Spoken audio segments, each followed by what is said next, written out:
Ladies and gentlemen, welcome back to Krones, and thank you for joining us on this beautiful afternoon, where today everything is all about future trends and looking toward future production lines. Thank you to anyone who decided to join us online. We're coming to you live and direct from Munich. Welcome to drinktec 2025. All right, ladies and gentlemen, now, first of all, we're going to discuss something where our expert would love to grab a hold of you and bring you over to his station. It's right over there, right behind you, to show you everything in a physical form, just to let you know if you have any questions. He's going to be following up on those in just a moment. What are we going to be focusing on these next few minutes? It's going to be all about canning. Canning in the future, how to can efficiently, reliably, and sustainably. How does all of that work, first of all? Second of all, how can Krones help you as your partner to guide you along the way? I couldn't imagine anyone better to do the explaining than someone who brings along 16 years of experience in the filling and packaging industry. Let's hear it for Dalibor Mandic. Welcome, Dali. Thank you. Nice to meet you, Yasmin. Great deal of pleasure. Nice to meet you as well. So if we change Dali into Dali, it will make you sound like the artist you are. That's all right, just a sidebar. Just a sidebar. Let's move along. Now, before we focus on the tomorrow, it's important for us to look at the today. So, Dali, to set the tone, please tell us what are the challenges you are currently facing in your department? Well, thank you. So first of all, it's all about high flexibility. We have to run a lot of different SKUs in our lines. We have to run a lot of different products, can sizes, and secondary packaging units.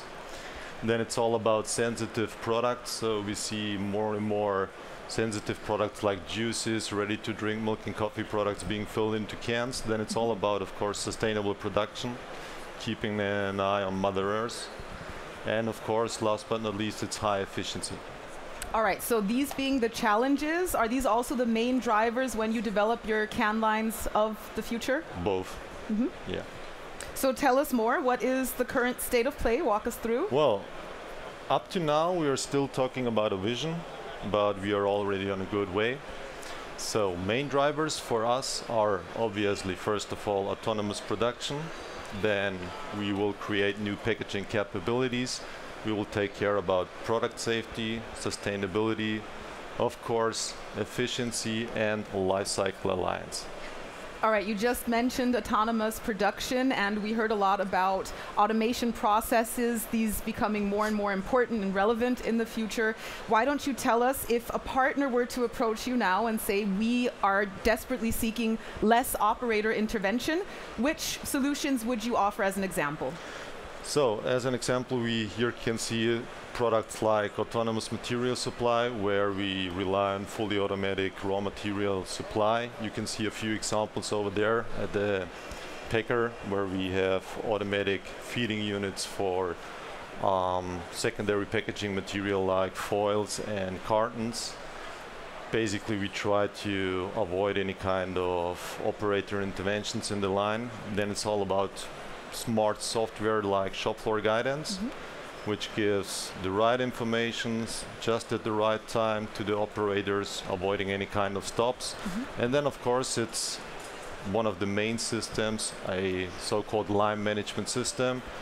How does the line management system work? We can see it over there on the screen. So it's like an operator, the main operator sitting above the whole line.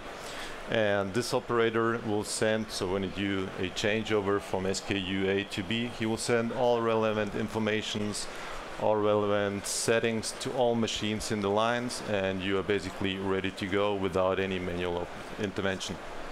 All right, so once, Dali, we've achieved less operator intervention and we have automated, we can now focus our shift our focus towards a different field, sustainability. Yesterday, the entire day was dedicated to sustainability. You are also, if I understand correctly, looking to achieve less media consumption. We do. Less energy consumption. How so?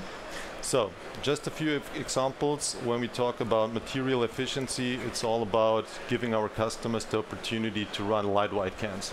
So, if we find technical solutions which help us to run super light white cans, like for example new filling valves or new seaming technology, then you can reduce the weight per can, which means for you in the end less aluminium, less costs, and of course a massive reduction of the CO2 footprint of the complete line.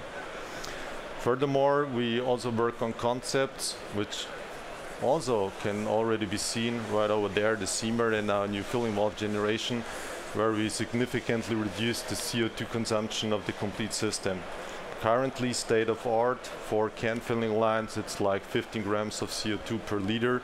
We are aiming to reduce this value by up to 30%. Doesn't sound that much, but when we talk about 100,000 cans per hour, which is like a few million cans per year, we are talking about tons of CO2. Again, you save a lot of money and you drastically reduce the CO2 footprint of the complete line. Last but not least, an example. You can see over there a pretty fancy picture. It's not that difficult. What we want to show with this picture, it's a tunnel pasteurizer.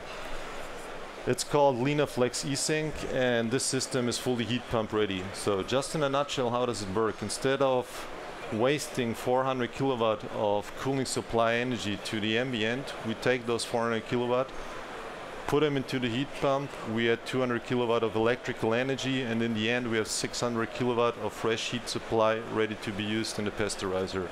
So basically you save up to 66% of energy you would otherwise just waste.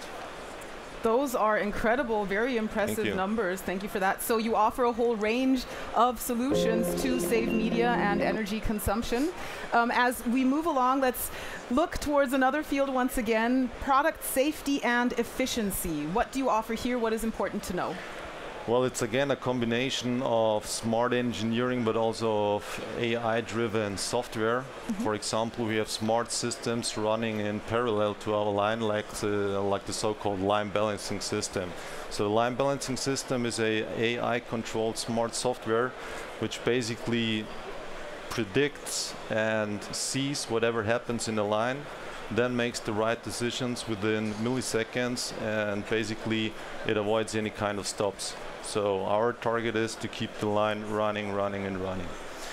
Furthermore, of course, when we talk about product safety, it's all about reduction of hygiene zones, where we in the canning field went towards isolator filling and seaming technology. You can see the picture over there, how it looks like. So regarding hygiene, it's the state-of-art filling and seaming system available on the market. How does it work? Just in a nutshell, we reduce the surfaces. Less surface means, again, less cleaning agents and faster cleaning, so you save time and you save money. On top of that, we are the first one on the market where you can do the COP, means the auto cleaning of the machine, by using CIP media. Again, stronger cleaning agent, shorter cleaning times, you save time, you save money. And everybody can focus on production and put their energy and effort towards what's important. That's how it's supposed to be. That's how it should be. Very well put.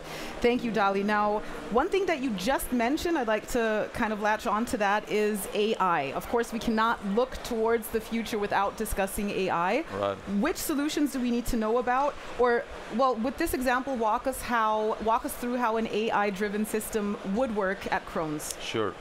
So, a lot of customers ask us, can you give me an example of how does an AI system work? And I brought one for you right here. So to bring us all on the same page, what happened? We filled the can, we seamed it, we checked it, and now we run towards the pasteurizer. We want to do a little bit of product treatment, pasteurizing of the cans. So on the left side of this movie, you can see, taken by 2 cameras, the real fit into a tunnel pasteurizer. In the mid, you can see a simulation software, which is directed by an AI agent. So I don't know, how should we call him?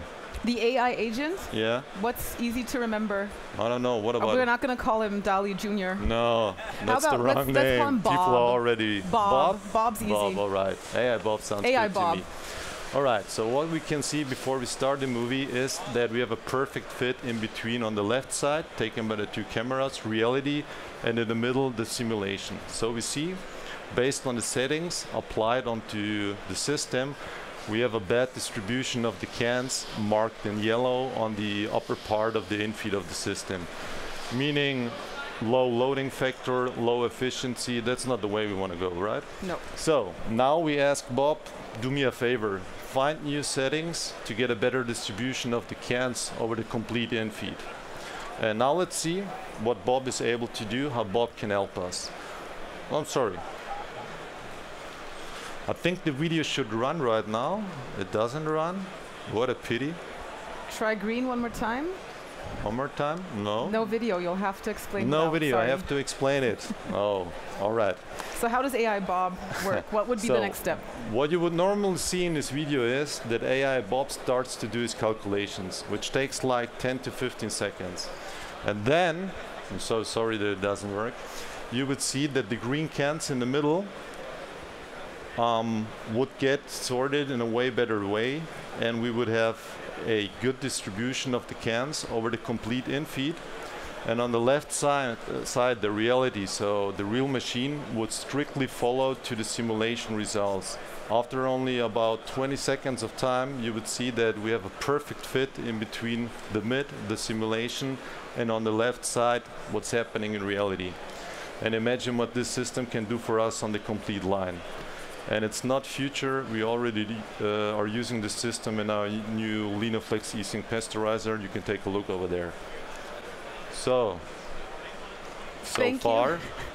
Sorry about that technical difficulty, Dali, but thank you so much. Like it also is a bit loud, so if you feel like there's something you'd like to follow up on, if there was something that maybe moved too quickly or you didn't understand, well, first of all, we do have the recordings online. We have our Krones YouTube channel, and I'm sure that you can hear it a lot better there, where you can crank up the volume. Secondly, as already mentioned, Dali, you're right over here with your entire team. I'm here, yeah. He's open for conversation. He can walk you through any of these steps and show you how it works and explain exactly. So do follow up on that opportunity. We look forward to welcoming you. It's right behind you. Literally, you cannot miss it.